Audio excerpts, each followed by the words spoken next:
everyone, welcome to another episode of Tiva Drive, and this time, for the first time ever, we are testing a compact pickup from Ford called the Maverick. We are testing it because it's available in hybrid format, starting at 39,000 Canadian dollars. Same hybrid setup as Ford Escape and the Lincoln Corsair. It is not offered in a plug-in hybrid like the Escape and the Corsair. However, both Escape and Corsair are being discontinued. They are built on the same platform as this Maverick, same as the Bronco Sport. However, there's a chance that this Maverick, which is selling very well as the Bronco Sport, will survive. So only the Escape and Corsair are being killed off, apparently at the end of 2025, to make space for a pure electric BEV platform that the Ford has just come up with.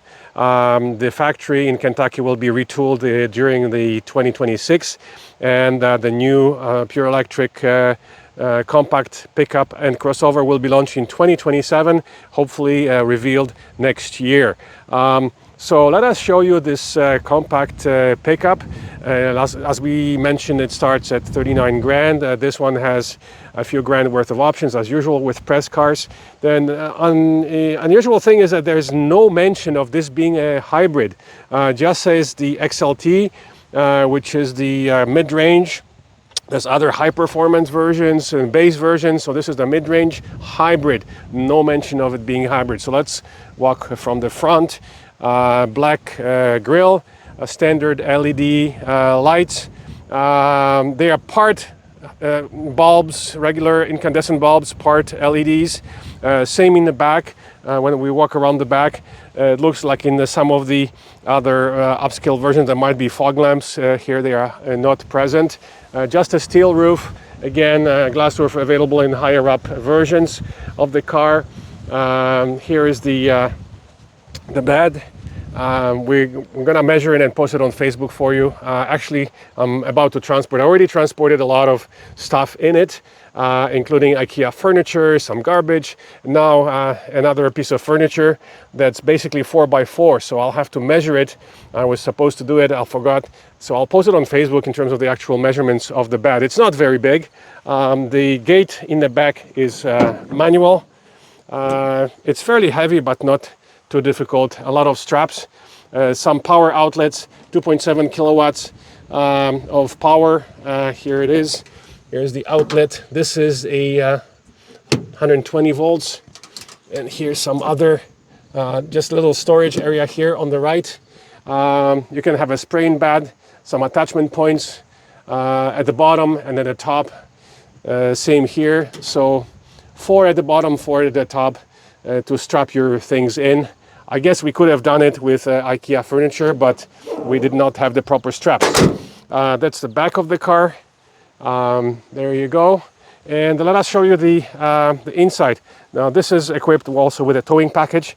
As we mentioned, there is a LED outline as well as incandescent bulbs in the rear here. Black aluminum rims. Let's jump inside and show you the space, which appears to be a little bit less than the Ford Escape. The rear seats are really tight, but let us show you. So as many of you know, I'm about 6'3", 190 centimeters. This is my comfortable position. I actually hiked the seat up a little bit because I like sitting high to be compatible with other full-size and mid-size pickup trucks, so I can see through them. The rear space, here you go. Pretty limited. The rear window does not open on this version. Speakers are in the back, as well as the front. This is the XLT version, so no upgrades in sound system. The car does not come with its own navigation, so you just navigate using Android Auto or Apple CarPlay. Seat space, the seat belts, okay. This is the basically the display. Trip 1, as you can see, trip 1. We've done an average of 5 over 400 kilometers, 5 liters per 100 kilometers on this hybrid. And right now this trip is not really relevant. So we'll go over the details and the results of our testing in a moment. Center console, the switch gear is same as the Escape. Sorry about the garbage. No wireless charging here, hence our excuse me, Hence our cable here to charge the phone, volume button, entertainment, skip. The rest is all done through the center screen. The modes are, the nice thing is about the modes, they're available here. So basically you have the normal, you have eco, slippery, and then if you go the other side, there you go, eco, normal, sport, tow, haul, and that's about it. Of course, no EV mode because this is just a regular hybrid with fairly small battery. Let's just go back to eco, normal, eco. There we go. Okay, so very comfortable position here in the front. The steering wheel is telescopic and up and down. Let's see how the rear space now compares for someone sitting behind a tall person in the back row. The door here has a lot of possible attachments. You can see here, apparently you can attach a lot of things here. Same there. It would appear that you can attach things to it. Kind of a unusual design, but it's very comfortable to grab and close the door using this particular handle. Okay, so let's jump in the back right now.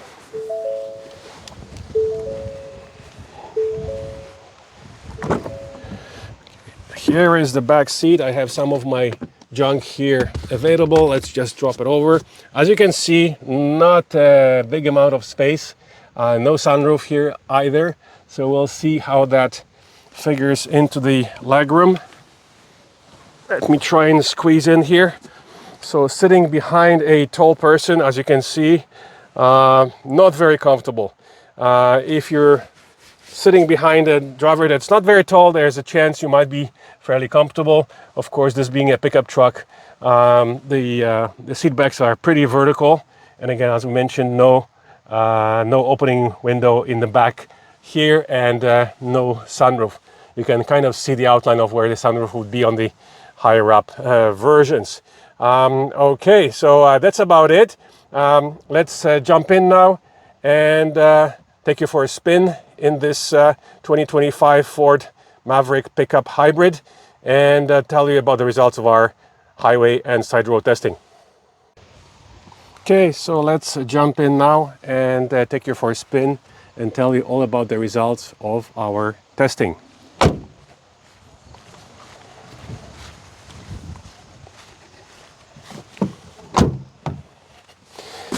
Those sounds you hear, of course, is the fact that the car is on and the doors were opened. And all cars have this kind of a signal warning that the car is still on. This being a hybrid, you can't hear the engine right now. Let me just change the positioning of the camera a little higher because it's interfering with the seat belt. Hopefully it should be okay now. Okay, so that's it. The car is already on, as we said. You have to press OK about the seat belts, and it's kind of annoying that it doesn't remember your setting of the dashboard. To get your consumption screen, you have to scroll down. So this trip, fuel economy, EV coach, trip 1, trip 2, and this trip. So we can keep it on this trip. The fuel gauge is here, engine temperature is here, your battery indicator is here. It's gray in hybrid mode, blue in electric mode, and green and recharge mode when you're decelerating. There is no settings for changing the region, unfortunately. We went through the settings and there is nothing such. And there is no so there's no one pedal driving, of course, because of it. It does recharge when you press on the brake, and you can see it here through the indications here. But no one pedal driving. I can't change the region on it. Okay, so let's put it in drive. That's it, and we are in eco.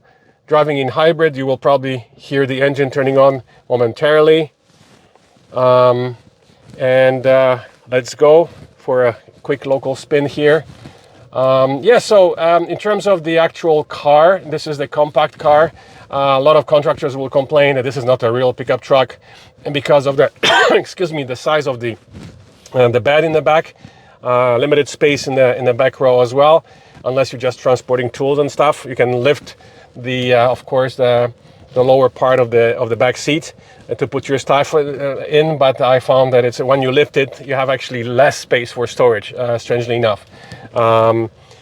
Okay, so let's go for a quick spin here on the Georgian Bay along the lakeshore here as usual. And we are still in hybrid mode. Outside you can hear the pedestrian warning sign, which ends around 30 kilometers per hour. Okay, so we are in eco mode. Of course, we haven't even tried the sport mode, to be honest, because it's not a sport oriented pickup. You have a pure gas version that's available and beefed up like a performance version of this truck. But again, I wouldn't count on any high performance from it. So this hybrid will be the only version that we'll be testing, being Tiva. We recently expanded into hybrid. We draw the line at full hybrid, which is now called FHEV, full hybrid electric vehicle, as opposed to MHEV, mild hybrid, which is a small, tiny 48-volt system, which basically just helps you roll to the red light and start-stop the engine. Doesn't do much in terms of the fuel economy. You can hear the engine just came on. What we can mention to you is that we've driven it on the highway on the northbound. It was stop and go traffic on a Friday, northbound on the 400 as usual, very busy, stop and go. Over 150 kilometers from Toronto to Georgian Bay near Midland. The consumption was just over 5 liters per 100 kilometers. In the city, the engine is kind of noisy, it's a 4-cylinder of course.